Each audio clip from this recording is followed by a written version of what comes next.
ध्रुवों की तरफ जाएंगे जैव विविधता कम होती जाएगी और ध्रुवों से भूमध्य रेखा की तरफ जाएंगे तो जैव विविधता बढ़ती जाएगी। ये पढ़ा था।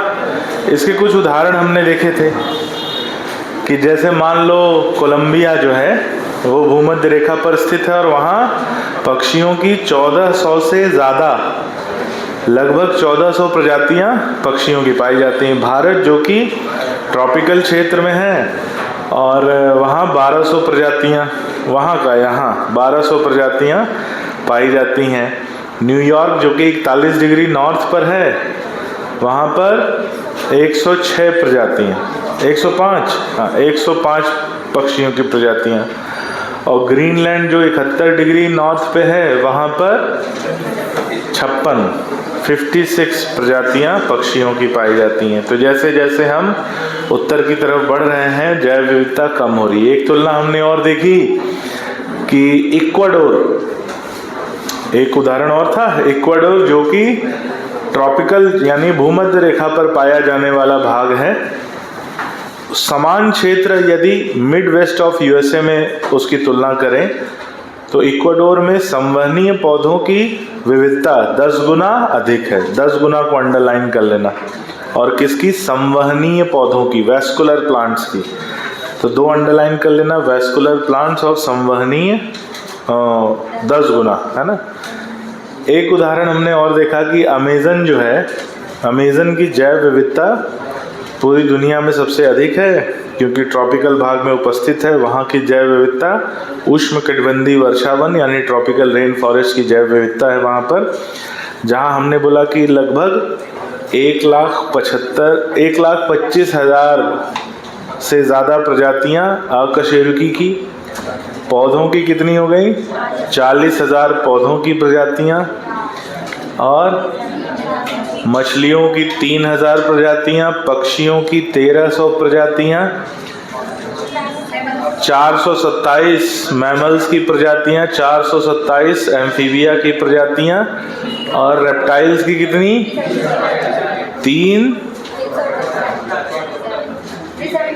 378। हाँ, 378 प्रजातियाँ किसकी? रेप्टाइल्स की वहाँ पाई जाती। अब आपसे पूछें बेटा दांत नहीं दिखाओ, निकाल के घुटने में लगा दूंगा अभी मैं, तुम ही को बोल रहा हूँ, पीछे मत देखो, है ना। अब हमने बोला कि क्या ऐसा कारण है जिसके कारण ट्रॉपिकल क्षेत्र में यानी भूमध्य रेखा पर जैव विविधता अधिक पाई जाती है। क्या कारण हो सकता है सोचो। तो 3 प्रमुख कारण है। तो लिखो कि 3 प्रमुख कारण हैं जिनकी वजह से ट्रॉपिकल भाग की जैव विविधता अधिक पाई जाती है। 3 प्रमुख कारण हैं जिनकी वजह से ट्रॉपिकल भाग की जैव विविधता अधिक पाई जाती है। ट्रॉपिकल भाग की जैव विविधता अधिक पाई जाती है। कितने कारण? 3 कारण। नंबर 1 लिखो।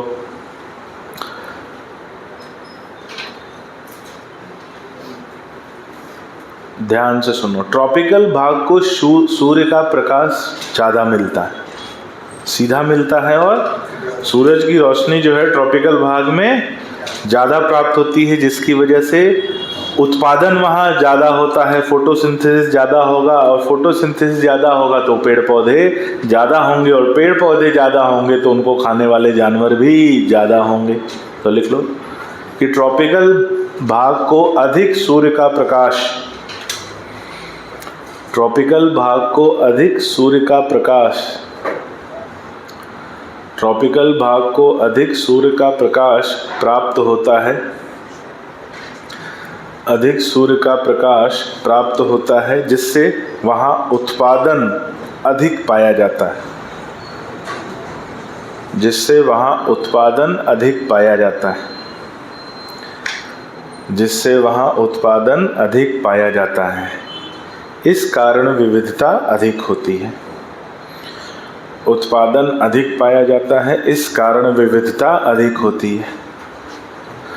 एक कारण ये हो गया जहाँ लाइट ज़्यादा मिलेगी वहाँ फोटोसिंथेसिस ज़्यादा होगा, और फोटोसिंथेसिस ज़्यादा होगा तो पौधों में विविधता बढ़ेगी, और पौधों में विविधता बढ़ेगी तो उनको खाने वाले जीवों की संख्या भी बढ़ेगी, और शाकाहारी जीवों की संख्या भी बढ़ेगी तो उनको खाने वाले मांसाहारी जीवों की भी संख्या बढ़ेगी। आई बात समझ में? दूसरा पॉइंट, जो भूमध्य रेखा वाला क्षेत्र है वहाँ पर पूरे साल में जो तापमान का परिवर्तन है वो ज़्यादा नहीं होता। जैसे हम लोग यहाँ रहते हैं, हम लोग कहाँ हैं? ट्रॉपिक ऑफ कैंसर पे कल पढ़ा था, कर्क रेखा पर स्थित है। तो यहाँ गर्मी के मौसम में तापमान 48-49 डिग्री सेल्सियस तक जाता है, ठंड के मौसम में 1-2 डिग्री सेल्सियस तक जाता है। तो यानी यहाँ तापमान का जो साल भर का वेरिएशन है वो लगभग 45 से 50 डिग्री सेल्सियस तक हम बोल सकते हैं। लेकिन आप कभी गोवा जाओ, आप कभी केरला जाओ, वहाँ ठंड में भी 35 डिग्री सेल्सियस का तापमान मिलेगा, गर्मी में भी 38 डिग्री सेल्सियस का तापमान मिलेगा। वहाँ ठंड और गर्मी में तापमान का परिवर्तन ज़्यादा नहीं होगा, 4-5 डिग्री सेल्सियस का।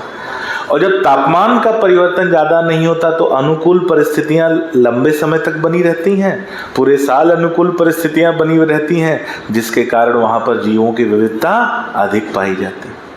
आई बात समझ में? तो लिखो कि ट्रॉपिकल भाग में पूरे वर्ष, ट्रॉपिकल भाग में पूरे वर्ष ऋतुओं में होने वाले तापमान का परिवर्तन,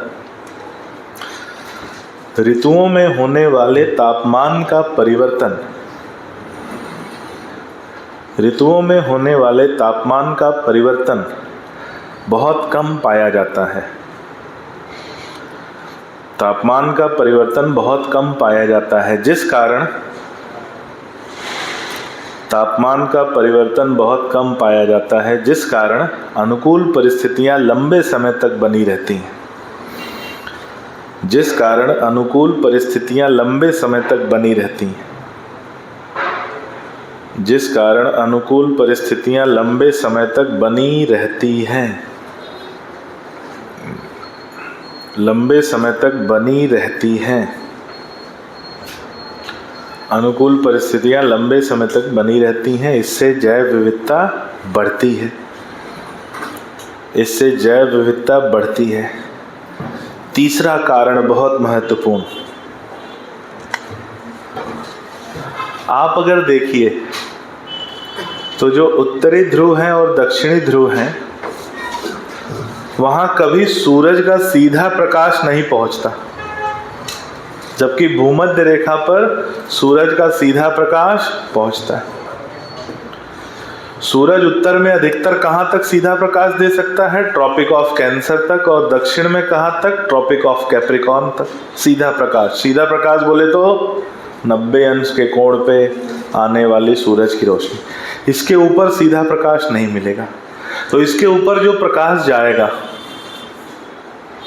उसकी तीव्रता कम होगी, उस प्रकाश में गर्मी कम होगी। इसीलिए ध्रुवों पर बर्फ जमी हुई है कि वहाँ पर इतना प्रकाश पहुँच ही नहीं पाता है कि उस बर्फ को पिघला दे। और जब मान लो सूरज इस तरफ है तो यहाँ सीधा प्रकाश पहुँचता है, लेकिन दक्षिण में सीधा प्रकाश नहीं पहुँचता, तो उस समय दक्षिण में अंधेरा होता है। और जब सूरज यहाँ पर है तो दक्षिण में सीधा प्रकाश पहुँचता है, तब उत्तर में प्रकाश नहीं पहुँचता, यानी उत्तर में उस समय अंधेरा होता है। तो इसीलिए ध्रुवों पर 6 महीने का दिन और 6 महीने की रात होती है। आई बात समझ में? तो जहाँ 6 महीने का दिन है, मतलब जहाँ रहने वाले व्यक्ति 6 महीने सोते होंगे और फिर 6 महीने जागते होंगे, ऐसा क्या? जैसे हम लोग हैं, तुम क्या 12 घंटे सोते हो 12 घंटे जागते हो? नहीं ना। तो वहाँ भी जो लोग रहते हैं वो उनकी, जैसे आप अगर वैसा अनुभव करना चाहो कि 6 महीने का दिन और 6 महीने की रात, आप चले जाओ डेनमार्क, एक देश है, नाम सुना होगा, डेनमार्क। डेनमार्क जो है आर्कटिक सर्कल के बहुत पास है, और डेनमार्क में भी वही स्थिति दिखाई देती है। वहाँ भी 6 महीने का दिन और 6 महीने की रात होती। पता चला रात को 2 बजे लोग ऑफिस जा रहे हैं, दोपहर 2 बजे अंधेरा है, एकदम घुप अंधेरा। तो वहाँ की डेनमार्क की जो सरकार है उन्होंने ऐसी व्यवस्था करी है कि 6 महीने तक जब दिन रहता है तो स्ट्रीट लाइट वगैरह बंद रहती हैं, और जब 6 महीने रात रहती है तो स्ट्रीट लाइट वगैरह चलती हैं। तो ऐसी व्यवस्था उन्होंने बनाई है। कभी जाओ घूमने, बहुत बढ़िया देश है, बहुत खूबसूरत देश है। बताया था ना, यूरोप जाओ घूमने, देश ही घूमना बेटा बस, है ना। तो अब मान लो यदि यहाँ पर भूमध्य रेखा वाले क्षेत्र में यानी ट्रॉपिकल क्षेत्र में तापमान अधिक है, ट्रॉपिकल क्षेत्र का तापमान अधिक है, तो जब क्रमिक विकास हुआ, क्रमिक विकास इवोल्यूशन पढ़ा ना अभी अपन ने, पढ़ा कि नहीं इवोल्यूशन चैप्टर, जीवन की उत्पत्ति अपन ने पढ़ा ना, पहला टॉपिक। तो जब जीवन की उत्पत्ति हुई होगी तो वो ध्रुवीय भाग में हुई होगी या भूमध्य रेखा वाले क्षेत्र में हुई होगी? ध्रुवीय भाग में तो आज भी जीवन बहुत कम पाया जाता है। ध्रुवीय भाग में तो आज भी चले जाओ तो इधर मिलते हैं भालू, पेंगुइन इधर मिलते हैं, भालू इधर मिलते हैं। भालू पेंगुइन एक साथ नहीं रहते। उत्तरी ध्रुव पर भालू मिलता है, पोलर बियर, दक्षिणी ध्रुव पर पेंगुइन मिलते हैं। ठीक है, हमको लगता है कि भालू और पेंगुइन दोनों बर्फ में रहते हैं, लेकिन दोनों अलग अलग ध्रुवों पर रहते हैं।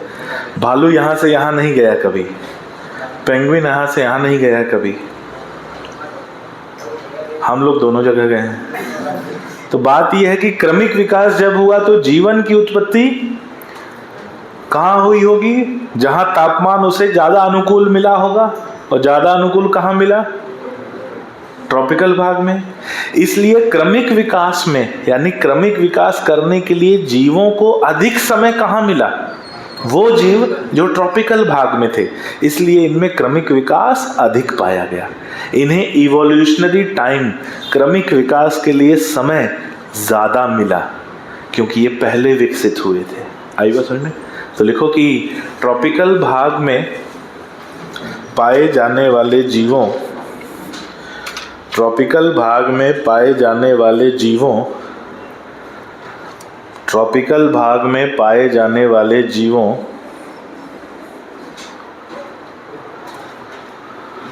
ट्रॉपिकल भाग में पाए जाने वाले जीवों को क्रमिक विकास का समय काल अधिक प्राप्त हुआ। पाए जाने वाले जीवों को क्रमिक विकास का समय काल अधिक प्राप्त हुआ। क्रमिक विकास का समय काल अधिक प्राप्त हुआ। क्रमिक विकास का समय काल अधिक प्राप्त हुआ।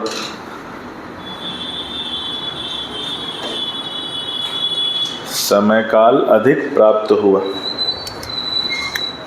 ये हो गया लैटिट्यूड ग्रेडियंट। ठीक है, कि भूमध्य रेखा के पास जैव विविधता अधिक, जितना भूमध्य रेखा से दूर जैव विविधता कम होती जाएगी। समझ में आया? दूसरा एक बता रहा हूं, 3 पॉइंट है, एनसीईआरटी में नहीं दिया है लेकिन मैं बता दे रहा हूं। ये भी एक विन्यास है, इसे बोलते हैं एल्टीट्यूड ग्रेडियंट। एल्टीट्यूड ग्रेडियंट, ये एनसीईआरटी में नहीं दिया है लेकिन जान लो, बहुत महत्वपूर्ण है। महत्वपूर्ण ये है कि हम समुद्र तल से जितनी ऊंचाई पर जाएंगे, ऊंचाई का मतलब एल्टीट्यूड, हम समुद्र तल से जितनी ऊंचाई पर जाएंगे जैव विविधता कम होती जाएगी, और जितना समुद्र तल के पास रहेंगे उतनी जैव विविधता अधिक मिलेगी। इसे बोलते हैं एल्टीट्यूड ग्रेडियंट। हिमालय का जो शिखर है, वहां कितने हरे जंगल हैं कि नहीं? हिमालय की चोटी पर हरे जंगल हैं कि नहीं? बर्फ जमी हुई है। क्या जमी हुई है? बर्फ। ना आदमी की जात। आदमी वहां कम मिलेंगे, डेड बॉडीज ज्यादा मिलेंगी बर्फ में दबी हुई। कोई 50 साल पहले मरा वैसा ही पड़ा है, ऐसा लगे कल से सो रहा है। तो कारण क्या है कि जैसे हम जमीन से यानी समुद्र तल से 1000 मीटर ऊंचाई पर जाएंगे, तापमान 6 डिग्री सेल्सियस कम होता जाएगा। हर 1000 मीटर की ऊंचाई पर जाने पर तापमान 6 डिग्री सेल्सियस कम होता जाएगा। और जब तापमान कम होगा तो जैव विविधता भी कम होती जाएगी। तो अनुकूल तापमान कम होता जाएगा और इसकी वजह से जैव विविधता भी कम होती जाएगी। तो लिखो कि समुद्र तल से ऊंचाई की तरफ जाने पर, समुद्र तल से ऊंचाई की तरफ जाने पर, समुद्र तल से ऊंचाई की तरफ जाने पर जैव विविधता कम होती जाती है। समुद्र तल से ऊंचाई की तरफ जाने पर जैव विविधता कम होती जाती है। अगला पॉइंट, प्रति 1000 मीटर की ऊंचाई पर, प्रति 1000 मीटर की ऊंचाई पर, प्रति 1000 मीटर की ऊंचाई पर तापमान 6 डिग्री सेल्सियस घट जाता है। 1000 मीटर की ऊंचाई पर तापमान 6 डिग्री सेल्सियस घट जाता है। 6 डिग्री सेल्सियस घट जाता है। आई बात समझ में? तो जब तापमान घटेगा तो जैव विविधता भी घट जाएगा। चलो तीसरा पॉइंट आ जाए, बस इसमें यही लिखना था, इससे ज्यादा कुछ नहीं। तीसरा आता है स्पीशीज एरिया रिलेशनशिप।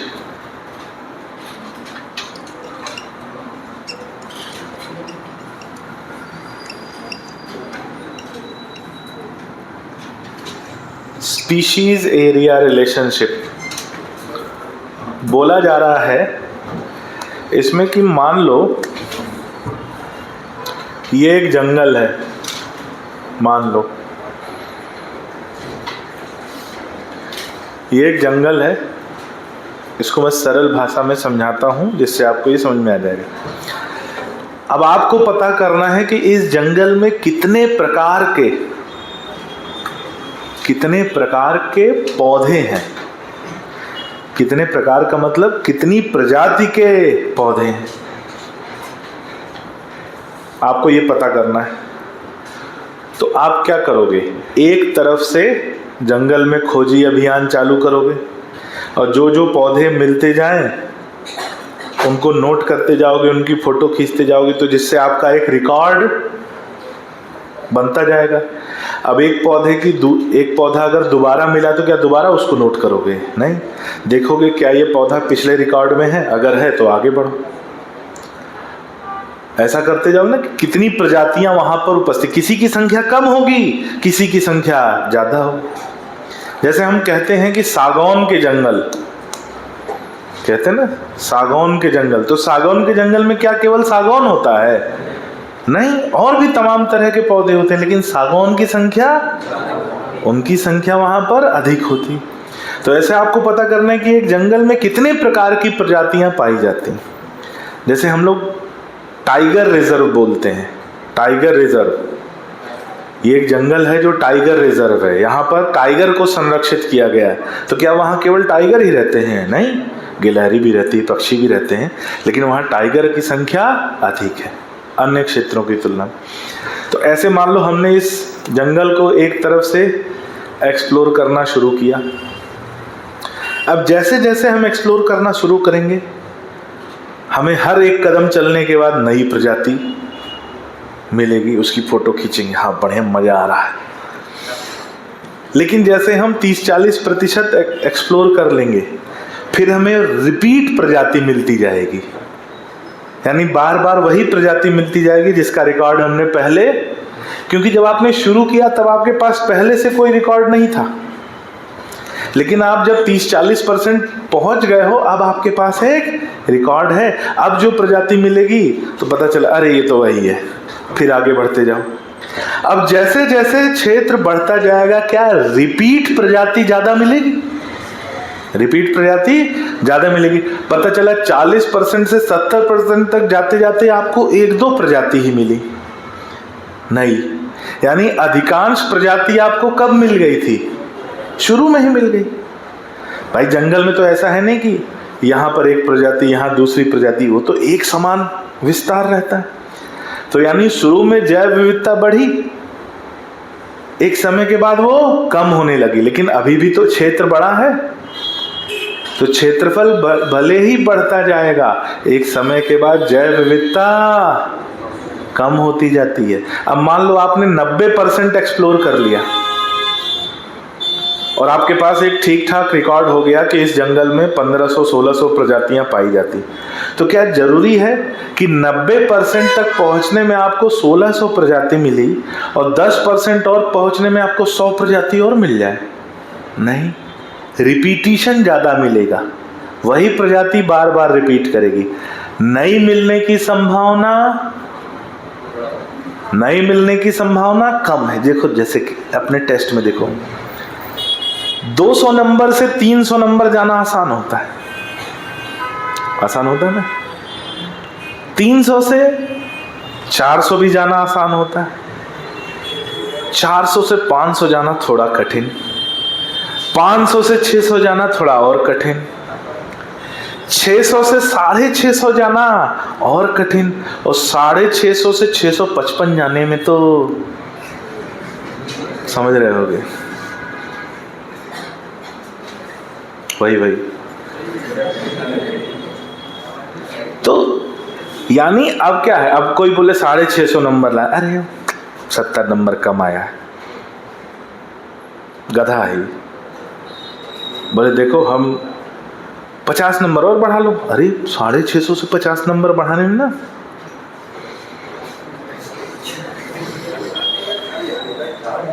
10 नंबर बढ़ाने में ऐसी तैसी हो जाती है, क्योंकि आप ऑलरेडी बहुत क्रूशियल स्थिति में हो। इसी को बोलते हैं क्या, स्पीशीज एरिया रिलेशनशिप की। जैसे जैसे क्षेत्रफल बढ़ेगा, शुरुआत में जैव विविधता बढ़ेगी, लेकिन एक समय के बाद जैव विविधता कम होती जाएगी और क्या हो जाएगी, कांस्टेंट। अब इसका ग्राफ हमें कैसा मिलता है, यहां पर देखो, ये है क्षेत्रफल का प्राकृतिक लॉग और ये है जैव विविधता की। जैसे जैसे जैव विविधता क्षेत्रफल बढ़ता जा रहा है, जैव विविधता बढ़ती जा रही है, लेकिन एक टाइम के बाद, एक समय के बाद जैव विविधता क्या हो जाएगी, कांस्टेंट एरिया। और ये है स्पीशीज रिचनेस या बायोडाइवर्सिटी कर लो, बायोडाइवर्सिटी।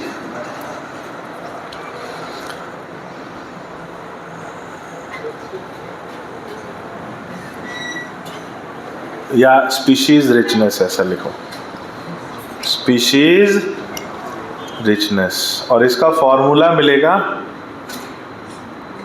S = CA⁻Z और इसका मिलेगा log S = log C + Z log A। दोनों कर्व का, दोनों वक्र का अलग अलग एक्सप्रेशन हमें फॉर्मूला नोट करना है, कौन सा किसका है, कौन सा किसका। और ये जो कर्व है, ये जो वक्र है कि पहले बायोडाइवर्सिटी बढ़ती जा रही है लेकिन एक समय के बाद कांस्टेंट हो गई, इसे कहते हैं कि स्पीशीज एरिया रिलेशनशिप में हमें कैसा ग्राफ मिलता है, रेक्टेंगुलर हाइपरबोला। कैसा मिलता है, रेक्टेंगुलर हाइपरबोला। पूछा जाता है कि स्पीशीज एरिया रिलेशनशिप का ग्राफ कैसा होता है, रेक्टेंगुलर हाइपरबोला। और रेक्टेंगुलर हाइपरबोला का फॉर्मूला क्या है, S = CA⁻Z।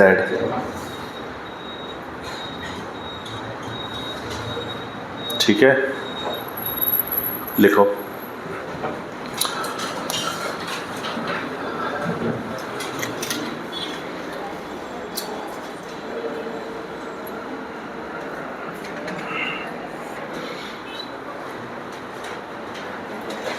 एक जर्मन खोजीकर्ता द्वारा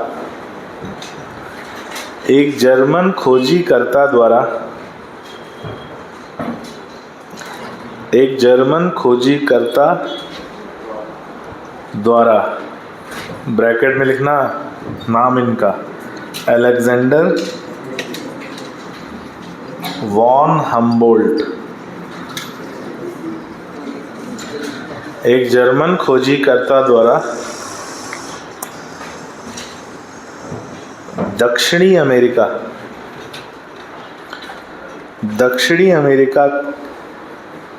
के जंगलों का अध्ययन किया गया। दक्षिणी अमेरिका के जंगलों का अध्ययन किया गया। दक्षिणी अमेरिका के जंगलों का अध्ययन किया गया और ये बताया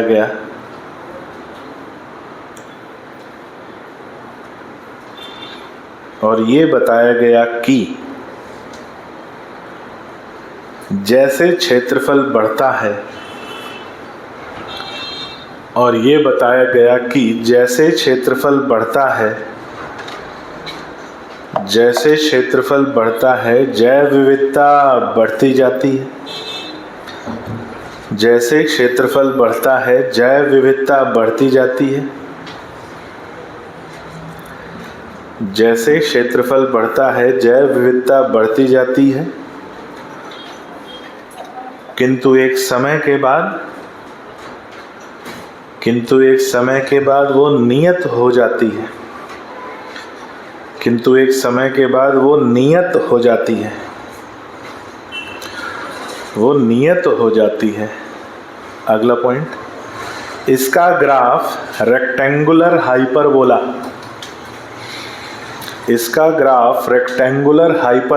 प्राप्त होता है। इसका ग्राफ रेक्टेंगुलर हाइपरबोला प्राप्त होता है।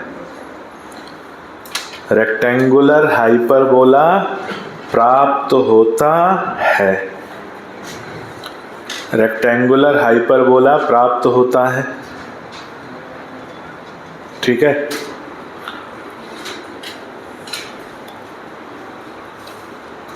ये ग्राफ बना लो और फिर लिखते हैं।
आगे बढ़ें।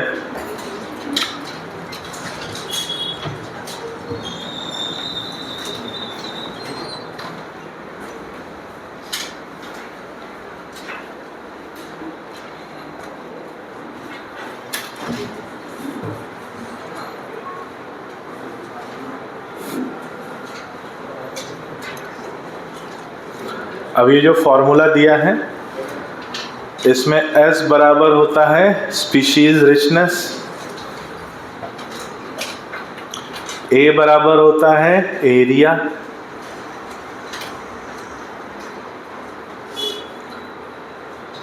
C बराबर रिग्रेशन कोफिशिएंट,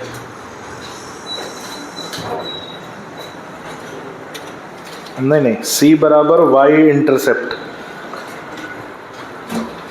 C बराबर y इंटरसेप्ट, Z बराबर स्लोप ऑफ लाइन और इसी को बोलते हैं रिग्रेशन कोफिशिएंट और इसकी वैल्यू सामान्यतः 0.1 से 0.2 के बीच होती है।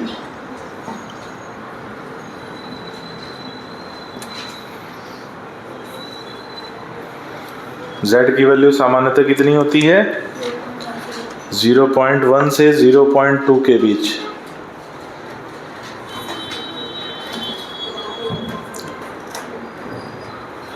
एस बराबर स्पीशीज रिचनेस, ए बराबर एरिया कवर्ड, सी बराबर वाई इंटरसेप्ट, जेड बराबर स्लोप ऑफ लाइन।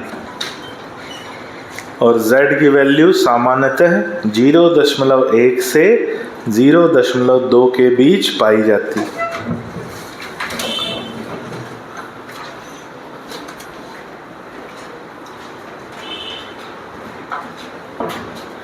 लिखो z की मात्रा सामान्यतः z की मात्रा सामान्यतः 0.1 से 0.1 से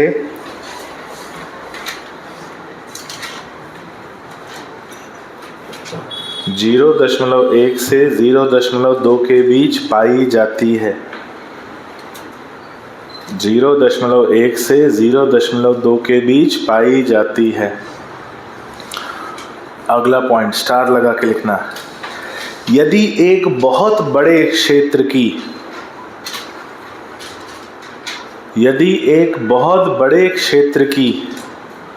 जैव विविधता का आकलन किया जाए, यदि एक बहुत बड़े क्षेत्र की जैव विविधता का आकलन किया जाए, तब z की मात्रा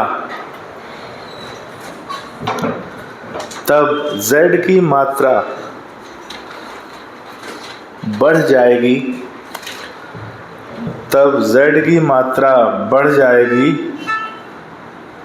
और ये 0.6 से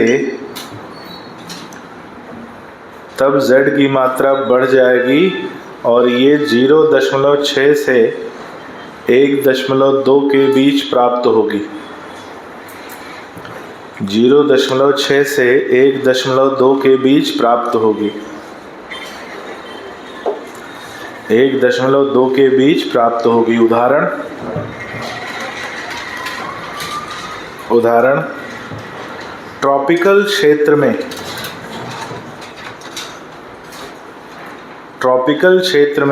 अलग अलग महाद्वीपों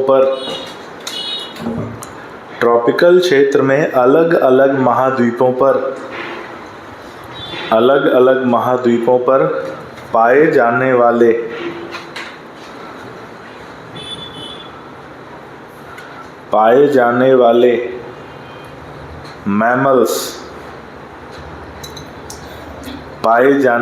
मैमल्स एवं फल खाने वाले पक्षियों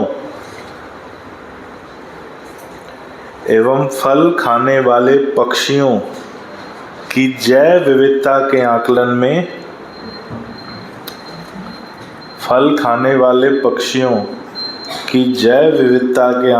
में z की मात्रा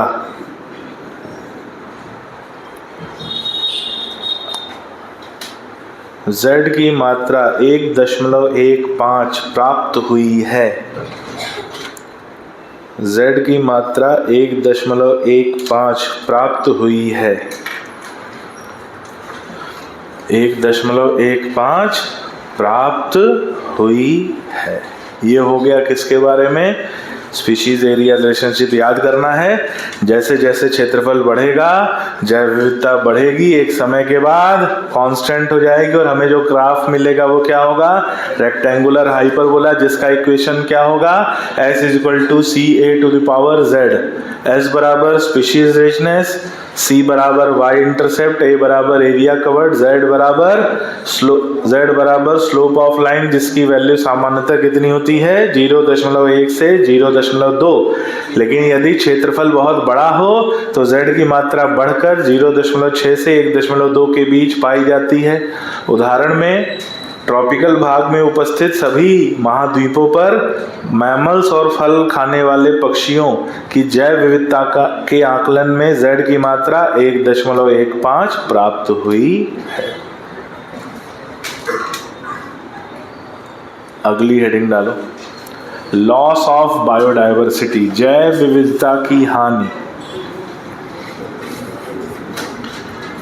लॉस ऑफ बायोडायवर्सिटी, जैव विविधता की हानि। लॉस ऑफ बायोडाइवर्सिटी, जैव विविधता की हानि।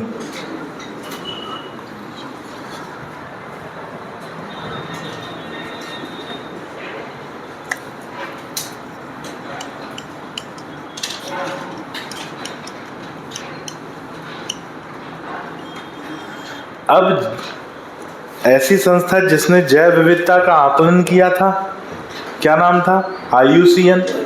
उसी ने आकलन किया कि जैव विविधता को कितनी हानि हुई है। तो लिखो लॉस ऑफ बायोडाइवर्सिटी, जैव विविधता की हानि। लिखो जैव विविधता में होने वाली हानि का आकलन भी, जैव विविधता में होने वाली हानि का आकलन भी IUCN द्वारा किया गया। IUCN द्वारा किया गया। IUCN द्वारा किया गया, जिसे उन्होंने 2004 में प्रकाशित किया।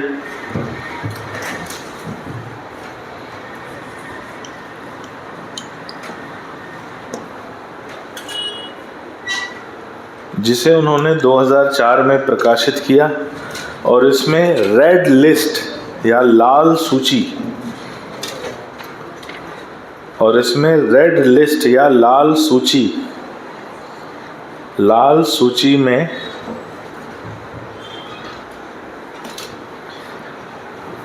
जैव विविधता की हानि का उल्लेख है।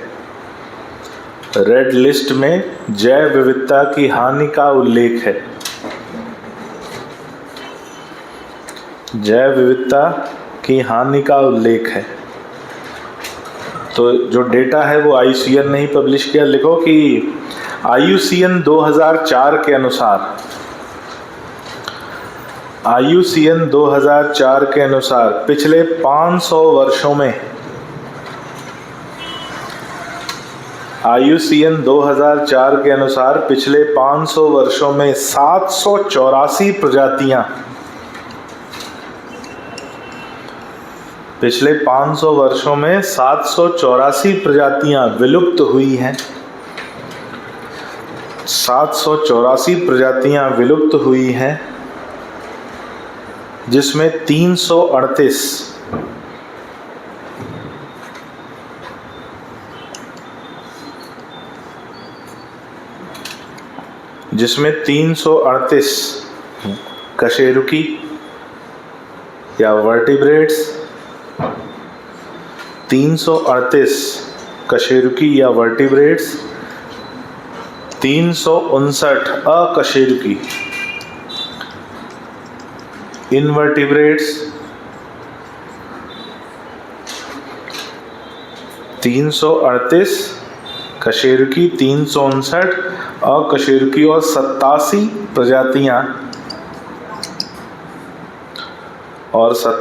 प्रजातियां पौधों की, और 87 प्रजातियां पौधों की विलुप्त हुई हैं। ये चारों डेटा 10 स्टार है भाई।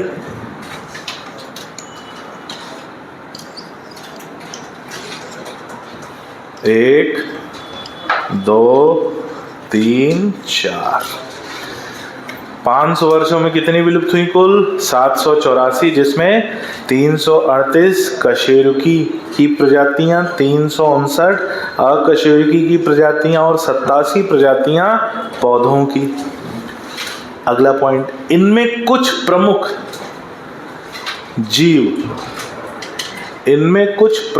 जीव निम्न प्रकार से हैं।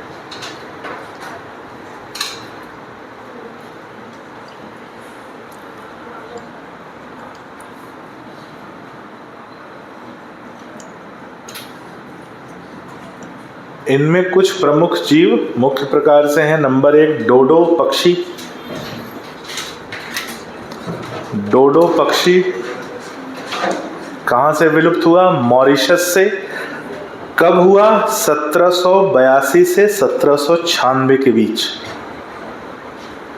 ठीक है, डोडो पक्षी मॉरिशस से विलुप्त हुआ 1782 से 1796 के बीच। अब बात महत्वपूर्ण ध्यान से सुनो, इसको लेकर पूछा जाता है कि ये मतलब ये जो विलुप्त हुआ है इसे हाल का विलुप्तीकरण कहते हैं, मतलब हाल ही में हुआ विलुप्त जीव। कभी कभी पूछा जाता है कि कौन सा ऐसा जीव है जो हाल ही में विलुप्त हुआ है, तो हाल ही का मतलब 200 साल, हाल ही में विलुप्त हुआ है का मतलब 200 साल, ठीक है। तो डोडो एक हो गया। दूसरा कग्गा,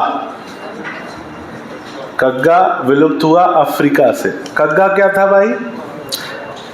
एक जेब्रा, जेब्रा देखा है, जेब्रा या गधे जैसा, हाँ जेब्रा या घोड़े जैसा बोल सकते हो। कग्गा के केवल शरीर के अगले भाग में काली और सफेद धारियां थी, पिछला भाग एक रंग का था, तो उसे बोलते हैं कग्गा। थाइलैसिन, थाइलैसिन विलुप्त हुआ ऑस्ट्रेलिया से। थाइलैसिन क्या है भाई? आपने याद होगा तस्मानियन डेविल नाम सुना? तस्मानियन डेविल जो ऑस्ट्रेलिया में पाए जाने वाला एक भेड़िए की प्रजाति है, उसी से मिलता जुलता थाइलैसिन था। स्टीलर सी काऊ, ये रशिया से विलुप्त हुआ। और टाइगर की 3 उप प्रजाति,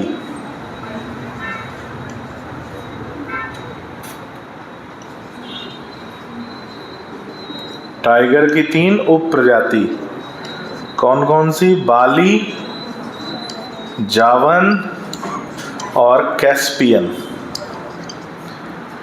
बाली, जवान मत लिख देना बेटा, जावन है जिस क्षेत्र में जावा, हाँ बेटा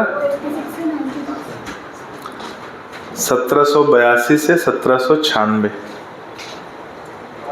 96 क्या होता है? 96, ठीक है। डोडो विलुप्त हुआ मॉरिशस से। मॉरिशस जानते हो?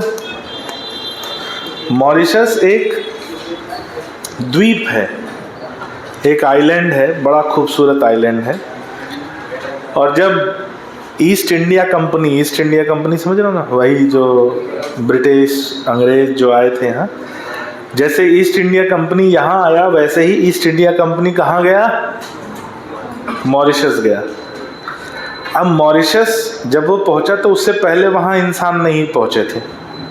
ईस्ट इंडिया कंपनी के लोग शुरुआती लोग थे जो मॉरिशस गए। अब वहाँ गए तो वहाँ की भाई जमीन उमीन जो है उसको अपने रहने योग्य बनाना पड़ेगा, और काम करने के लिए आपको चाहिए क्या? मजदूर। मजदूर ले गए वो कहाँ से? भारत से, यूपी बिहार से, काम करने के लिए। ये बात है 1700 से पहले की बात है, 1700 की शुरुआत की बात है। तो उस समय यहाँ से मजदूर ले गए थे। कहाँ ले गए थे? मॉरिशस।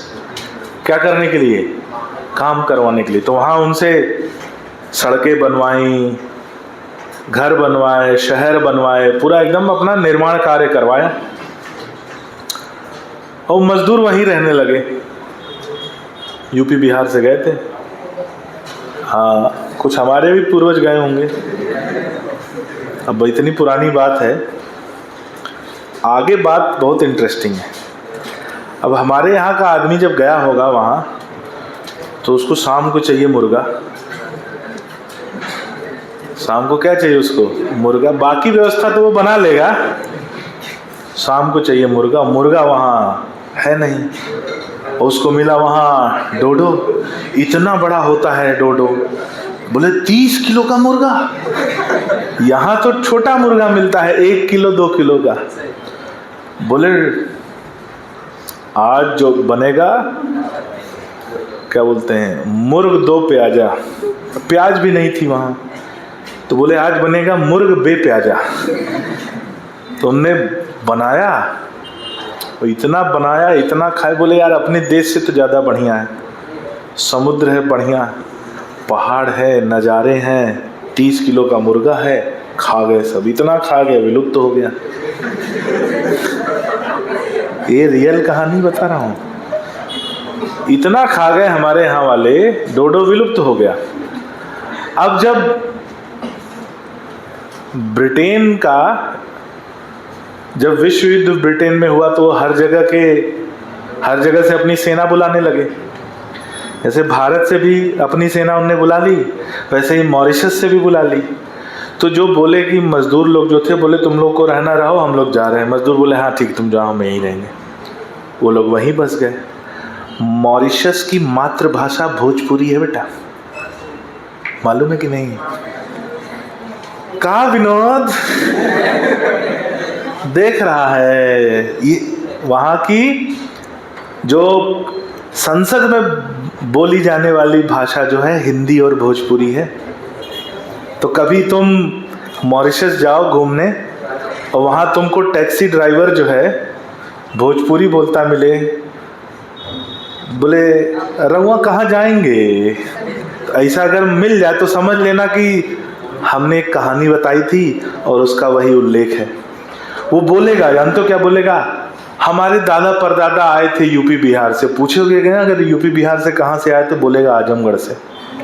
क्योंकि हमारे यहाँ के बहुत से लोग, जैसे हम बता रहे हैं, हमारे गांव के बगल के गांव के एक व्यक्ति गए थे जो 200-300 साल पहले, उन्हीं का लड़का जो है वहाँ का राष्ट्रपति था, तो वो आया था मिलने, मॉरिशस का राष्ट्रपति। ये 2005 की बात बता रहा हूँ मैं, 2005-2004 की। पता करना मॉरिशस के कौन कौन राष्ट्रपति हुए हैं तो पता चलेगा तुमको, ठीक है? बहुत बढ़िया देश है।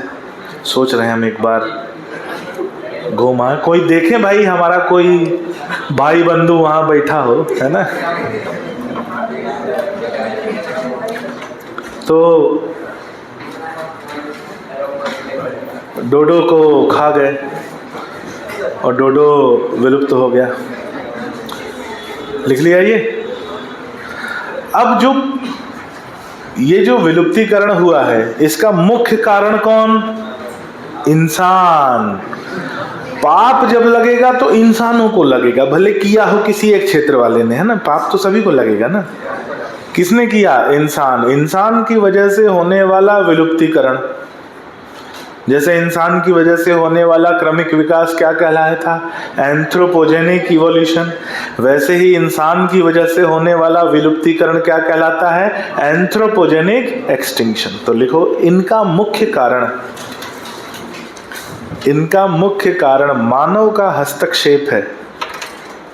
आप जानते हो भारत के अलावा 3 ऐसे देश हैं जहां पर हिंदी या भोजपुरी या बोल सकते हो बोली जाती है। 3 ऐसे देश हैं भारत के अलावा। एक तो हो गया मॉरिशस, एक देश है फिजी जाओ, और एक देश है कंबोडिया। ये तीनों जगह पे हिंदी बोली जाती है, हिंदी भाषी लोग वहाँ हैं। फिजी, कंबोडिया और मॉरिशस, ठीक है? तो क्या बोला हमने? फिर से बोलो।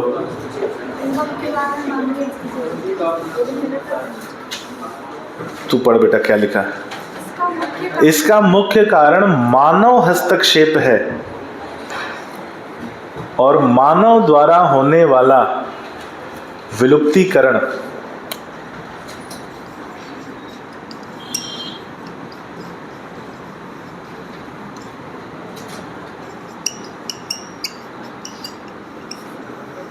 और मानव द्वारा होने वाला विलुप्तीकरण किसके द्वारा? मानव द्वारा होने वाला विलुप्तीकरण एंथ्रोपोजेनिक एक्सटिंक्शन कहलाता है। मानव द्वारा होने वाला विलुप्तीकरण एंथ्रोपोजेनिक एक्सटिंक्शन कहलाता है। अगला पॉइंट स्टार लगा के,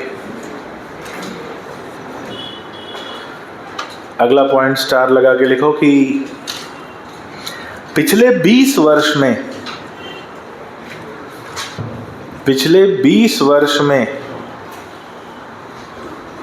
कितने वर्षों में? 20। पिछले 20 वर्ष में 27 से अधिक प्रजातियां विलुप्त हुई हैं। और ये डेटा 2005 के पहले का है, यानी 2005 के पहले के 20 वर्षों की बात हो रही है, जब ये डेटा आया था 2004 में। 2005 में एनसीईआरटी में छपा, आया 2004 में, तो उससे 20 वर्ष पहले की बात हो रही है कि पिछले 20 वर्षों में 27 से अधिक प्रजातियां विलुप्त हुई हैं। अगला पॉइंट बहुत महत्वपूर्ण, पूरे विश्व में लगभग 15,500 प्रजातियां, या ऐसे लिखना, पूरे विश्व में लगभग 15,500 से अधिक प्रजातियां, पूरे विश्व में लगभग 15,500, 15,500 कैसे लिखेंगे, ऐसे 15,500 से अधिक प्रजातियां विलुप्त होने का खतरा झेल रही हैं, विलुप्त होने का खतरा झेल रही हैं, विलुप्त होने का खतरा झेल रही हैं। अगला पॉइंट, इसमें 12% पक्षी, इसमें 12% पक्षी, 23% मैमल्स, 12% पक्षी, 23% मैमल्स, 32% एम्फीबियन, 32% एम्फीबियन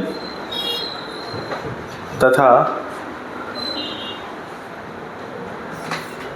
क्या क्या लिखा, 12% पक्षी, 23% मैमल्स, 32% एम्फीबियन तथा 31% जिम्नोस्पर्म,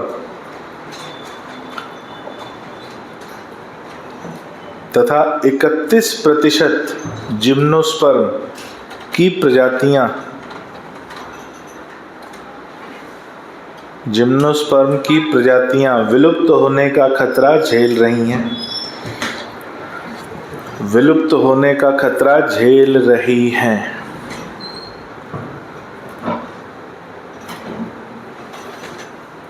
अगला पॉइंट लिखो,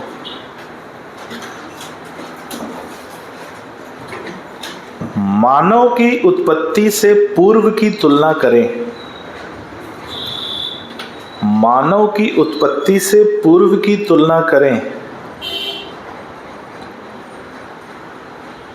तुलना करें तो मानव उत्पत्ति के बाद, तो मानव उत्पत्ति के बाद विलुप्त होने की तीव्रता, मानव उत्पत्ति के बाद विलुप्त होने की तीव्रता 100 से 1000 गुना अधिक, विलुप्त होने की तीव्रता 100 से 1000 गुना अधिक पाई गई है, 100 से 1000 गुना अधिक पाई गई है। कितने गुना? 100 से 1000 गुना अधिक पाई गई है। अगला पॉइंट, यदि ये इसी क्रम से चलता रहा, यदि ये इसी क्रम से चलता रहा, यदि ये इसी क्रम से चलता रहा तो अगले 100 वर्षों में, यदि ये इसी क्रम से चलता रहा तो अगले 100 वर्षों में पृथ्वी पर लगभग आधी प्रजातियां, पृथ्वी पर लगभग आधी प्रजातियां विलुप्त हो जाएंगी, पृथ्वी पर लगभग आधी प्रजातियां विलुप्त हो जाएंगी, विलुप्त हो जाएंगी। अब अगर जैव विविधता की हानि होती है, प्रजातियां विलुप्त होती हैं, तो उससे क्या प्रभाव पड़ेगा? तो अगला लिखो, जैव विविधता की हानि के प्रभाव, जैव विविधता की हानि के प्रभाव।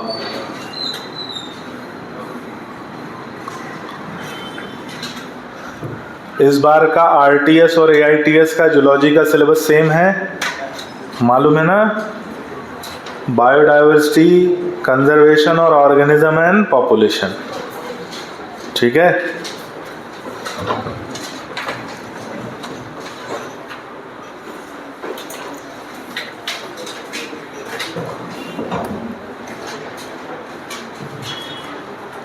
प्रभाव की बात कर रहे हैं भाई, ध्यान से सुनो।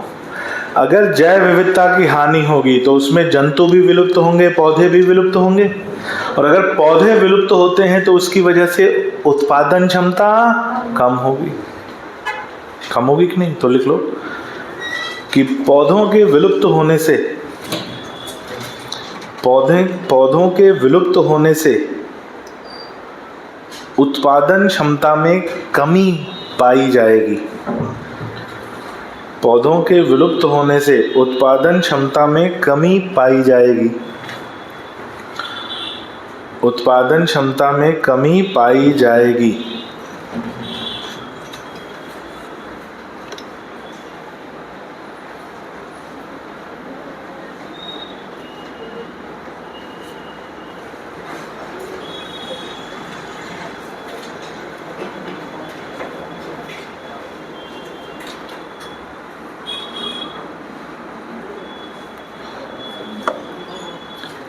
उत्पादन क्षमता में कमी पाई जाएगी। अब मान लो कोई ऐसी प्रजाति है जो वातावरण में आने वाले परिवर्तन के प्रति प्रतिरोध विकसित कर सकती है। प्रतिरोध का मतलब जिसके अंदर सहन शक्ति हो, सूखा झेल ले, बारिश झेल ले, और वो प्रजाति विलुप्त हो गई तो उसकी वजह से हमें क्या होगा? प्रतिरोध प्रजातियों की संख्या में कमी आएगी। तो लिखो कि पौधों में अजैविक घटकों के लिए पाए जाने वाले प्रतिरोध में, पौधों में अजैविक घटकों के लिए पाए जाने वाले प्रतिरोध में कमी पाई जाएगी। कमी पाई जाएगी। अब तीसरा जो है वो बड़ा महत्वपूर्ण है, उसको सुनना ध्यान से।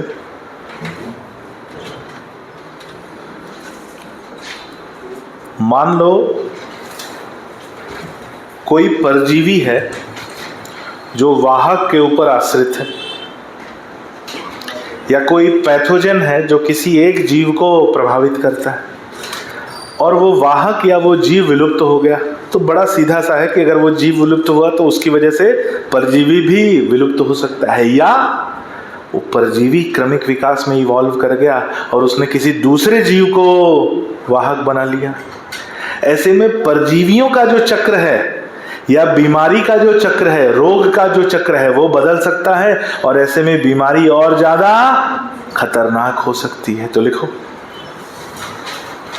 कि परजीवी चक्र या बीमारियों के चक्र में, परजीवी चक्र या बीमारियों के चक्र में परिवर्तन आ सकता है। परजीवी चक्र या बीमारियों के चक्र में परिवर्तन आ सकता है। चक्र में परिवर्तन आ सकता है जिसके कारण, चक्र में परिवर्तन आ सकता है जिसके कारण रोग और अधिक खतरनाक, जिसके कारण रोग या पीड़क, रोग या पेस्ट और अधिक खतरनाक हो सकते हैं, और अधिक खतरनाक हो सकते हैं।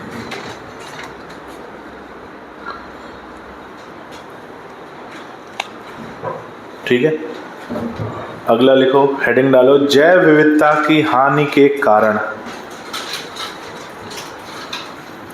जैव विविधता की हानि के कारण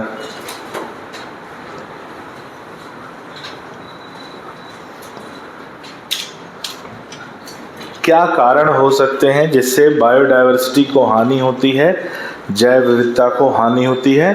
तो प्रमुख 4 कारण पाए गए हैं। तो लिखो 4 प्रमुख कारण पाए गए हैं जिन्हें, 4 प्रमुख कारण पाए गए हैं जिन्हें एविल क्वार्टेट, एविल मतलब, एविल का मतलब शैतान, क्वार्टेट का मतलब चौकड़ी, जिसे शैतान चौकड़ी एविल क्वार्टेट कहा जाता है। मान लो क्लास में 4 लोग हैं, चारों बहुत बदमाश हैं, तो उनको क्या बोला जाएगा? शैतान चौकड़ी। और 3 हैं तो 3 इडियट्स, और 2 हैं तो जय वीरू। यही बोलेंगे ना। 3 है तो गांधी जी के, ऐसे नामों से संबोधित किया जाता है ना। और एक कोई है तो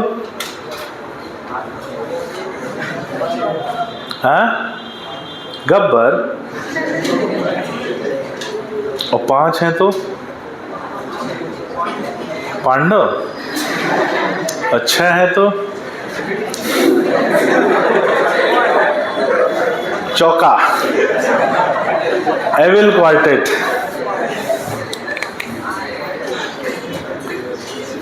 पीछे वाली लाइन में कितने बैठे हैं? चलो 4 ही बैठे हैं। तो हमने बोला कि 4 प्रमुख कारण पाए गए हैं जिन्हें एविल क्वार्टेट या शैतान चौकड़ी कहते हैं। तुम लोग सोचते हो कि सर भी जो है ना मजाक मजाक में क्या बोल जाते हैं ना।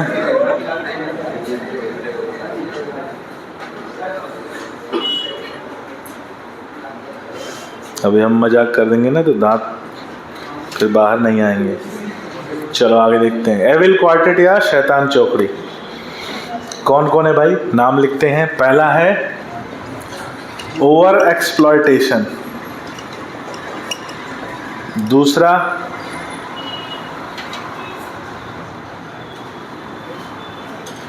को एक्सटिंक्शन, तीसरा,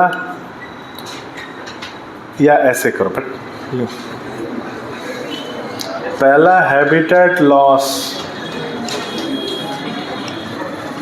एंड फ्रेगमेंटेशन। किसको तकलीफ हो रही? सारी तकलीफ दूर कर देंगे अभी। हाँ सलोनी, तुमको तकलीफ हो रही क्या? एक लाइन कट करने से कोई तकलीफ? Habitat loss and fragmentation. दूसरा ओवर एक्सप्लॉयटेशन। तीसरा alien species invasion. Alien species invasion. और चौथा है को एक्सटिंक्शन।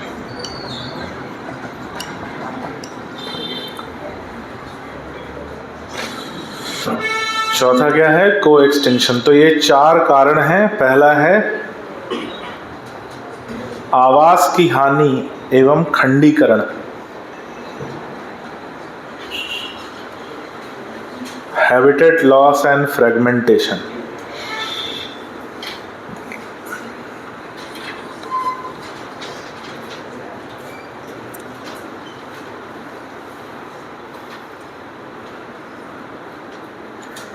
बड़ी मेहनत करी आप लोगों ने। आप लोगों की मेहनत एकदम काबिले तारीफ है कि आप लोग सिलेबस के अंत तक टिके रहे। और हालांकि आज नहीं एंड हो रहा है अपना सिलेबस, कल होगा, है ना। लेकिन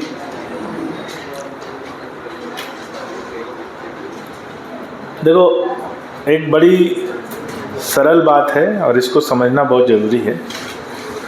फिर से मैं बोल रहा हूँ, हर साल कहता हूँ, जितने बच्चों का सिलेक्शन होता है उसमें 2% बच्चे जीनियस होते हैं। 2%। ऐसा नहीं कि 100 के 100% जीनियस होते हैं। 2% बच्चे जीनियस बच्चे होते हैं जो सेलेक्ट होते हैं नीट एग्ज़ाम में। कि मतलब उनको कोई पढ़ाए तो भी फर्क नहीं पड़ता, कोई ना पढ़ाए तो भी फर्क नहीं पड़ता, वो खुद से इतने टैलेंटेड होते हैं कि वो सेलेक्ट हो जाते हैं। 98% जो बच्चे सेलेक्ट होते हैं, 98% बात कर रहा हूँ, 97 भी हो सकता है, लेकिन मैं 98 की बात कर रहा हूँ। 98% बच्चे जो नीट में सेलेक्ट होते हैं वो औसत या औसत से थोड़े ऊपर वाले होते हैं। औसत या औसत से थोड़े ऊपर। वो बच्चे जो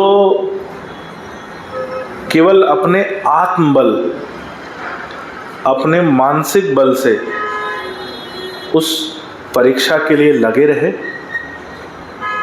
और टिके रहे। बहुत बड़ा शब्द है, टिके रहना।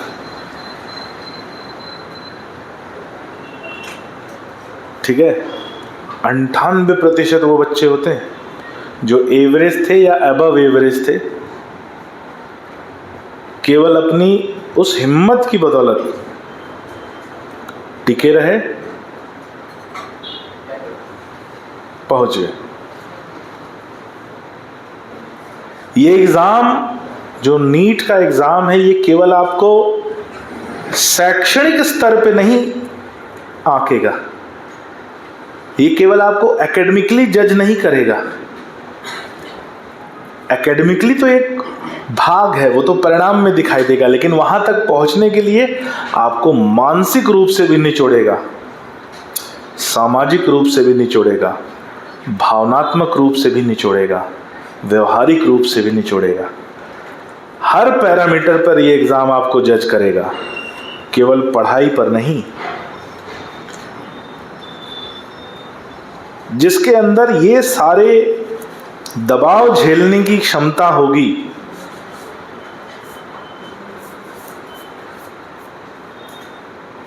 जब आप पढ़े लिखे, मतलब जब आप पढ़ाई शुरू करते हो तो आपके पास नॉलेज नहीं है, तो आपका पहला स्टेप है नॉलेज लेना। जब आपके पास नॉलेज आता है ना, तो उसके साथ साथ आपको एक सेल्फ एनालिसिस, स्व आकलन की क्षमता भी आ जाती है। फिर आपका सबसे बड़ा शत्रु आप स्वयं बन जाते हो। यार मेरा होगा कि नहीं, और ये जो खुद पे शक करने वाली जो स्थिति है, सेल्फ डाउट की स्थिति, ये आपको आगे नहीं बढ़ने देती। फोकस में कमी आ जाती है, एकाग्रता में कमी आती है, मन में बार बार विचलन होता है, मन विचलित होता है। क्या करूं, यहीं वो काम आता है। टिके रहो, इसलिए कह रहा हूं 98%। और मैं ये भी बता दूं आपको, जितने बच्चे सेलेक्ट होते हैं नीट एग्जाम में, जितने भी बच्चे सेलेक्ट होते हैं, उसमें कई बच्चे इसलिए सेलेक्ट हो जाते हैं क्योंकि उनसे ज्यादा योग्य बच्चे समय से पहले हार मान गए।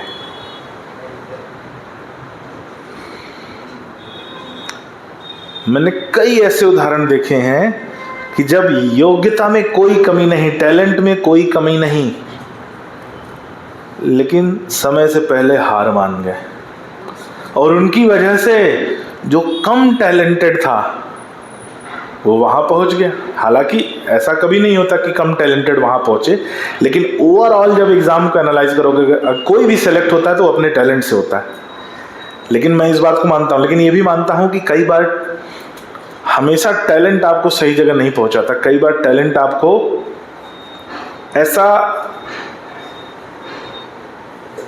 फर्जी वाला ओवर कॉन्फिडेंस दे देता है ना, कि वो आपको बर्बाद कर देता है। कई ऐसे टैलेंटेड बच्चे हैं जिनको होना चाहिए था, एम्स में होना चाहिए था। मैं बता रहा हूं, कई ऐसे टैलेंटेड बच्चे हैं जिनको एम्स में होना चाहिए था और उन्हें प्राइवेट मेडिकल कॉलेज भी नहीं मिला। उनका सबसे बड़ा दुश्मन वो खुद बन गए। नाम गिनाना अच्छी बात नहीं है, लेकिन दुख होता है एक अच्छे टैलेंट को बर्बाद होते देखो तो बड़ा दुख होता है। क्रिकेट तो खेलते होगे ना तुम लोग, क्रिकेट देखते तो होगे, देखते होगे ना। पृथ्वी शॉ का नाम सुना है? पृथ्वी शॉ सुना है ना? उस लड़के में टैलेंट की कोई कमी थी? उस लड़के में टैलेंट की कोई कमी थी? नहीं, बहुत टैलेंटेड। आज इंडियन टीम में क्यों नहीं है? अनुशासन नहीं है। शुभमन गिल में उतना टैलेंट नहीं था, पृथ्वी शॉ में ज्यादा टैलेंट था। शुभमन गिल आज वहां पर क्यों है? टैलेंट थोड़ा कम था, अनुशासन। ये एक बहुत बड़ा एग्जाम्पल है तुम्हारी आंखों के सामने। बहुत ईशान किशन टीम में टॉप 11 में क्यों नहीं? Ishan Kishan is much more talented than Shubman Gill. Discipline. इसलिए कहता हूं हर बार टैलेंट आपको वहां नहीं ले जाएगा जहां आप पहुंचोगे। टैलेंट के साथ और भी छोटे छोटे लक्षण हैं जो बहुत सपोर्ट करते हैं। विनोद कांबली का नाम सुना है? विनोद कांबली, विनोद कांबली अभी वो तेंदुलकर के साथ एक बड़ा कंट्रोवर्सी चला था। विनोद कांबली तेंदुलकर या तेंदुलकर से ऊपर के टैलेंट का आदमी था। विनोद कांबली तेंदुलकर से ज्यादा टैलेंटेड था, लेकिन अनुशासन नहीं, नो डिसिप्लिन। आज खत्म।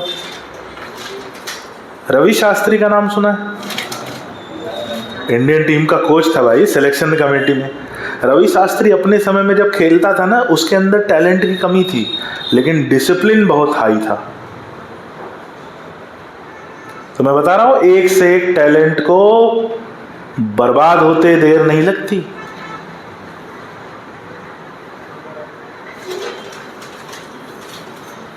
टैलेंटेड होना सब कुछ नहीं है, टैलेंट के साथ अनुशासित होना बहुत जरूरी है। अपना फोकस, अपना दिमाग मालूम हो कि हमें क्या करना है। दिमाग में विचलन नहीं होना चाहिए, मन विचलित नहीं होना चाहिए।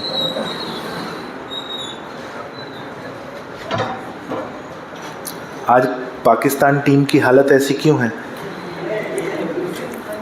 पाकिस्तान टीम, क्रिकेट टीम भाई, 2002-2003 का समय देखोगे ना, 2005 तक बहुत खतरनाक टीम थी Pakistan.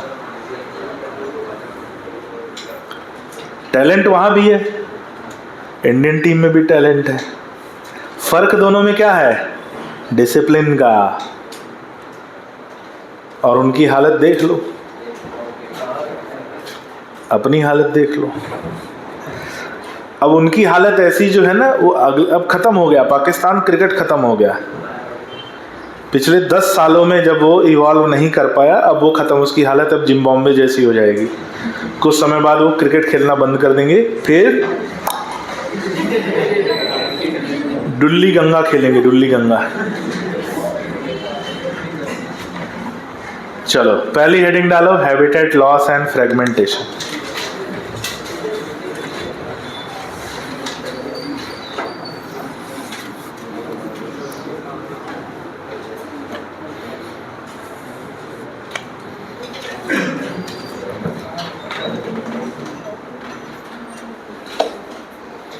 Habitat loss and fragmentation लिखो। जैव विविधता को हानि पहुंचाने वाला सबसे प्रमुख कारण,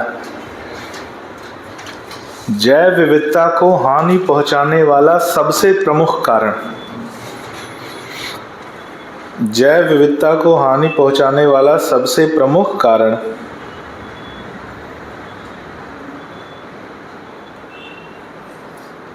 सबसे प्रमुख कारण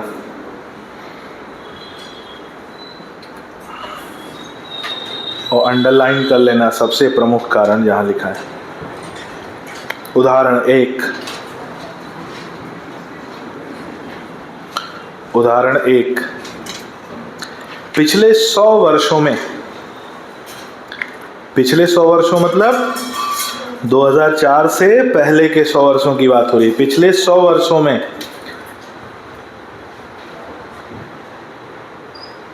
ट्रॉपिकल क्षेत्र में उपस्थित वन, पिछले 100 वर्षों में ट्रॉपिकल क्षेत्र में उपस्थित वन 14% क्षेत्रफल से घटकर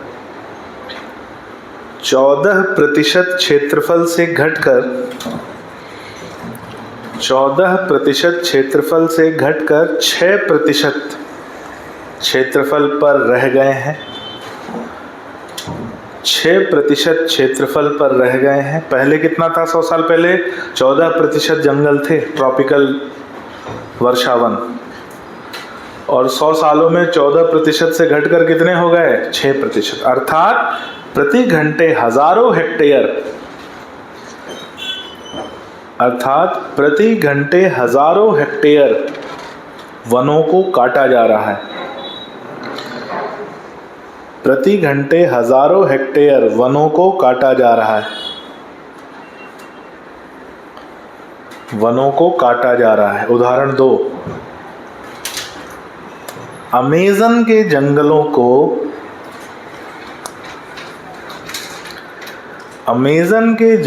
को काटकर अमेज़न के जंगलों को काटकर सोयाबीन उत्पादन के लिए अमेज़न के जंगलों को काटकर सोयाबीन उत्पादन के लिए कृषि भूमि में बदला जा रहा है।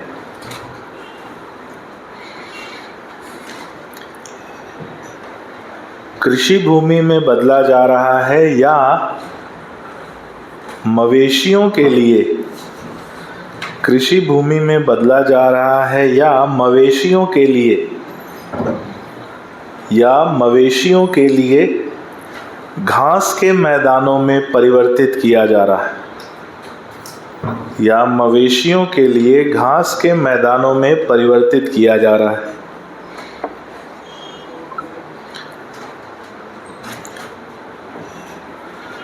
लिखो, जब बड़े जंगलों को काटा जाता है। अगला उदाहरण पॉइंट 3, जब बड़े जंगलों को काटा जाता है, बड़े जंगलों को काटा जाता है तो वहां रहने वाली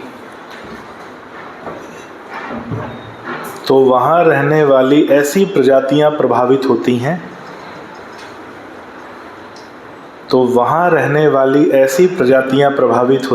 जिन्हें बड़े आवास की आवश्यकता होती है।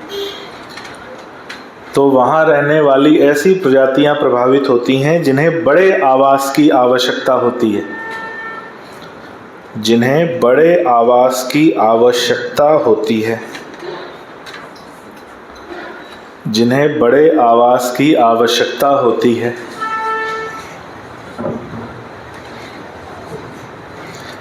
आवास की आवश्यकता होती है। या जिनका पलायन मार्ग बाधित होता है। ऐसे में वे प्रजातियां विलुप्त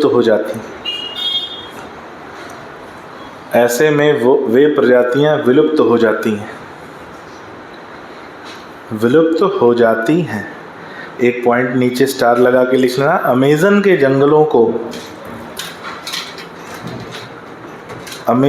जंगलों को पृथ्वी का फेफड़ा कहा जाता है। अमेज़न के जंगलों को पृथ्वी का फेफड़ा कहा जाता है।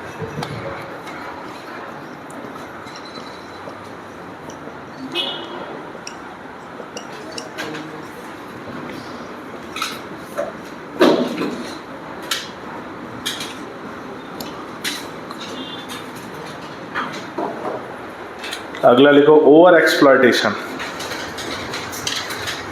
अति दोहन। छोटी ही होगा बड़ी ही होगा? अति, छोटी ही होगा ना, अति दोहन। हाँ, ओवर एक्सप्लॉयटेशन।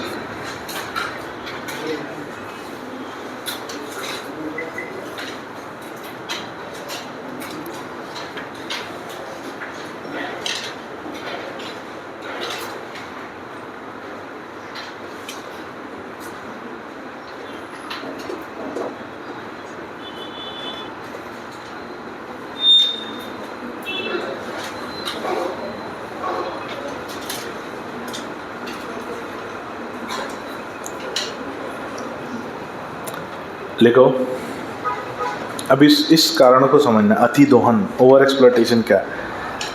आवश्यकता से अधिक यदि स्रोत को उपयोग किया जाए, वो उपयोग नहीं कहलाता, दोहन कहलाता है। समझो, पृथ्वी या प्रकृति में सभी प्रजातियों के लिए आवश्यक स्रोत उपलब्ध हैं। और प्रकृति ये कहती है कि हम आवश्यकता की पूर्ति कर सकते हैं, लालच की पूर्ति नहीं कर सकते। आवश्यकता की पूर्ति की जा सकती है, लालच की पूर्ति दुनिया में कोई नहीं कर सकता, और प्रकृति तो और भी नहीं। तो जब आवश्यकता लालच में बदल जाए तब क्या होता है? Over exploitation. तो लिखो, जब आवश्यकता लालच में परिवर्तित हो जाए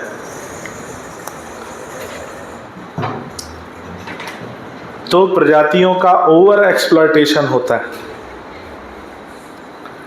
जब आवश्यकता लालच में बदल जाए तो प्रजातियों का ओवर एक्सप्लॉयटेशन होता है। उदाहरण, दो नाम यहां लिखने हैं। एक स्टीलर्स सी काऊ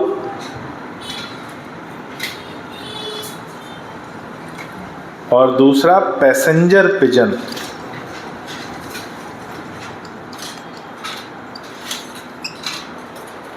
दूसरा पैसेंजर पिजन। लिखो, ये प्रजातियां ओवर एक्सप्लॉयटेशन के कारण, ये प्रजातियां ओवर एक्सप्लॉयटेशन के कारण विलुप्त हो गईं। ये प्रजातियां ओवर एक्सप्लॉयटेशन के कारण विलुप्त हो गईं। ओवर एक्सप्लॉयटेशन के कारण विलुप्त हो गईं।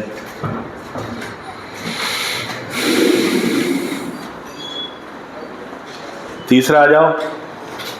तीसरा क्या पॉइंट था? Alien species invasion.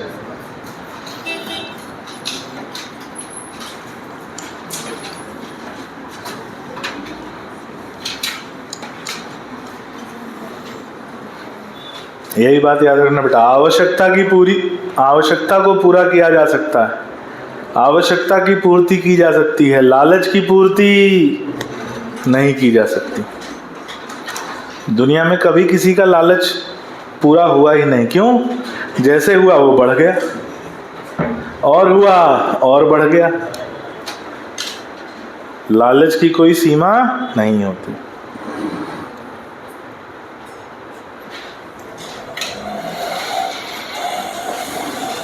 एलियन किसे कहा जाता है? बाहर से आई हुई प्रजाति, बाहर से आया हुआ जीव। बाहर बोले तो उस क्षेत्र के बाहर से, किसी दूसरे क्षेत्र से, परदेसी, उसे क्या बोलेंगे? एलियन। फॉरेन स्पीशीज, बाहरी उत्पत्ति की प्रजाति, उसी को क्या बोला जाता है? एलियन। एलियन का मतलब वो मत समझ लेना जो यूएफओ में, उड़न तस्तरी में आता है, उसको भी एलियन कहते हैं। लेकिन यहाँ जिस एलियन का जिक्र हो रहा है वो ऐसी प्रजाति जो बाहर से आई हो। तो लिख लो कि किसी बाहरी उत्पत्ति की प्रजाति, किसी बाहरी उत्पत्ति की प्रजाति को एलियन स्पीशीज कहा जाता है। एलियन स्पीशीज कहा जाता है जिसके कारण किसी स्थान पर, जिसके कारण किसी स्थान पर उपस्थित स्थानीय प्रजाति, जिसके कारण किसी स्थान पर उपस्थित स्थानीय प्रजाति की जनसंख्या में कमी पाई जा सकती है। किसी स्थान पर उपस्थित स्थानीय प्रजाति की जनसंख्या में कमी पाई जा सकती है। स्थानीय प्रजाति की जनसंख्या में कमी पाई जा सकती है, कमी पाई जा सकती है। चलो बात करते हैं, किसकी बात करेंगे? उदाहरण की। उदाहरण एक लिखो।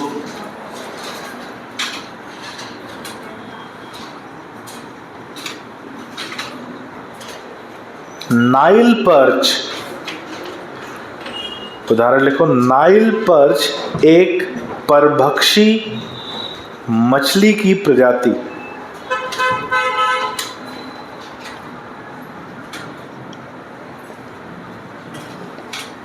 नाइल पर्च एक परभक्षी मछली की प्रजाति को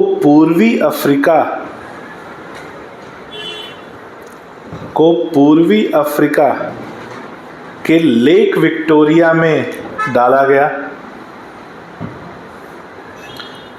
पूर्वी अफ्रीका के लेक विक्टोरिया में डाला गया तो उसके कारण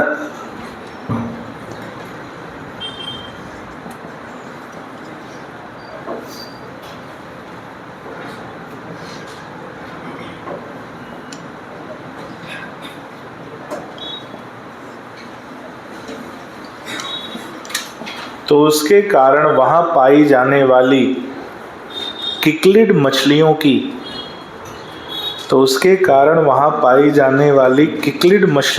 200 से अधिक प्रजातियां तो उसके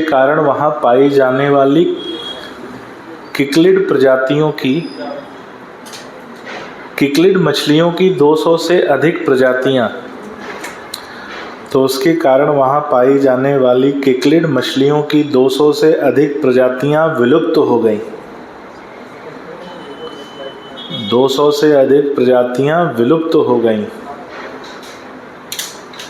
लेक विक्टोरिया में किसको डाला गया? नाइल पर्च को। तो ये हो गई एलियन प्रजाति, और वहां रहने वाली स्थानीय प्रजाति कौन थी? किक्लिड मछलियां। तो बाहर से आने वाली एलियन प्रजाति की वजह से स्थानीय प्रजातियां विलुप्त हो गई, ये शिकार हो गई, इनकी संख्या में कमी आ गई। कितनी प्रजातियां? 200 से अधिक। उदाहरण 1 हो गया। उदाहरण 2 लिखो। भारत में बाहर से कुछ एलियन पौधे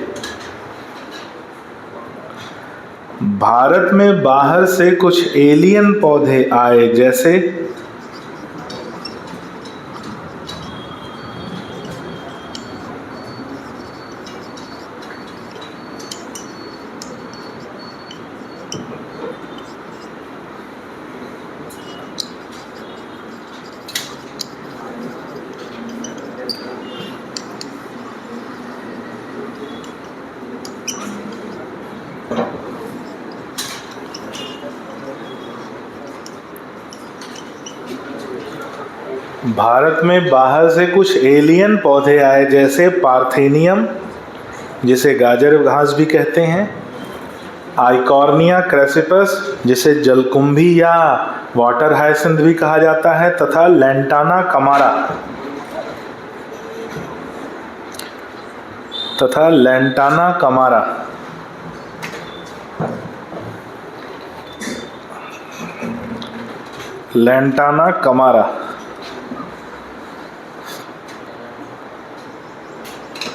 जिसके कारण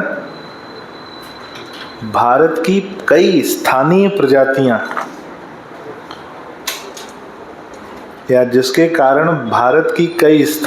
प्रजातियां को नुकसान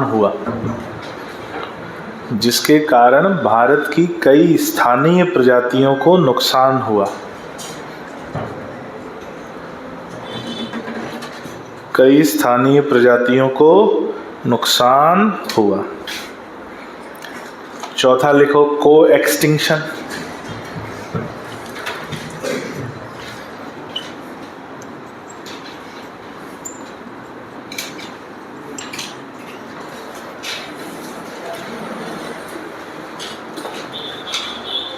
को एक्सटिंक्शन लिखो, ऐसी प्रजातियां जो एक दूसरे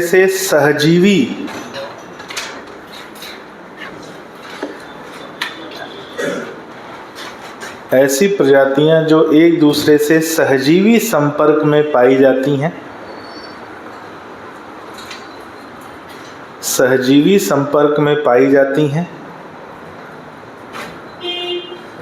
जिसमें यदि एक प्रजाति विलुप्त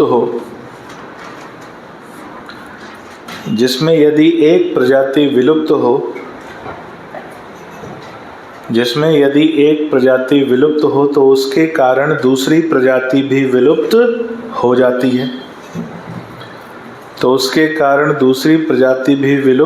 हो जाती है। उसके कारण दूसरी प्रजाति भी विलुप्त हो जाती है। इसे को एक्सटिंक्शन कहा जाता है। विलुप्त हो जाती है, इसे को एक्सटिंक्शन कहा जाता है। अगला पॉइंट, परजीवी और वाहक में भी, परजीवी और वाहक में भी ये पाया जा सकता है। परजीवी और वाहक में भी ये पाया जा सकता है कि भाई पैरासाइट है, उसका होस्ट है, अगर पैरासाइट वाहक विशेष है और वाहक विलुप्त हो गया तो उसके कारण परजीवी भी विलुप्त हो सकता है। दूसरा लिखो कि पौधे और परागण करने वाले कीट में भी, पौधे और परागण करने वाले कीट में भी एक के विलुप्त होने से दूसरा विलुप्त हो सकता है। एक के विलुप्त होने से दूसरा विलुप्त हो सकता है। ब्रैकेट में लिखना फिग ट्री एंड वास्प, याद है? हाँ, ब्रैकेट में ना फिग ट्री अंजीर का पौधा और ततैया, फिग ट्री और वास्प। ये हमारे चारों पॉइंट हो गए एविल क्वार्टेट के, और आज के लिए इतना काफ़ी है।